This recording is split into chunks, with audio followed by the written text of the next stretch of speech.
When War Boss Gorguts set his sights on Karava 4, he knew that sooner or later he would square off against the Alpha Legion. By and large, the Great Ork did not pay much attention to the subtle differences between the different human armies. But he knew the Chaos Space Marines under Chaos Lord Faravius Charon wielded great powers, and so was eager to test the strength of his Ork hordes against such a foe.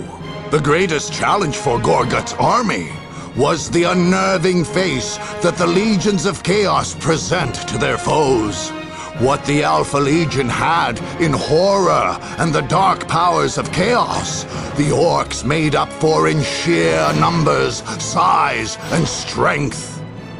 When the battle was won, Gorguts allowed the Calraven boys to loot their skull trophies, weapons, and other prizes, while a giant Wa banner was planted where once a chaos vortex had been. When Gorguts Wa came to Karava 1, its strength and momentum had reached truly great proportions.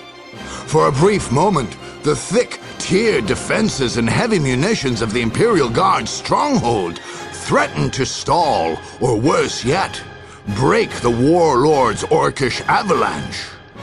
And although the Pink Skins put up a good fight and cost Gorguts many an Ork, finally they were stomped flat.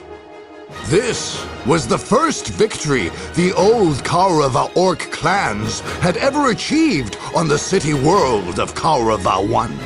The great victory provided a huge morale boost to the entire Ork army, and many Wa banners were spontaneously raised there, in Dusala and across all their Calraven territories. But few Orks were happier than the Mech Boys, who, in conquering the Imperial Guard's stronghold, laid claim to a vast array of tanks, guns, and other spoils to be modified for Ork use. Gorguts' mechs even managed to turn some of the Imperium's war factories to their use, promising readier and cheaper garrisons across Karava. War Boss Gorguts had fought the Blood Ravens before, and he knew they were good enemies. Blink your eyes and they'd give you a good stomping. This time, though, he figured it was them that had blinked, and him and his boys who would be doing the stomping. Still, when the Wa reached the northern reaches of Karava 2, those Blood Ravens put up a right good fight, and tore up plenty of Orks before Gorguts closed in and squashed them good. Those boys that made it took plenty of trophies and skulls, and the mechs got their green paws on plenty of the humans' gear. Those Orks that had shown the greatest bravery and skill that day were granted a true honor, promotion to Gorguts' elite personal guard. On the day that the Ork army smashed the Sisters of Battle, War Boss Gorguts saw such things as he had never guessed could fight under the banner of the Imperium. Although they were no Orks, they had fought heartily enough, and he was not sure that they were any less burny than his burniest boys.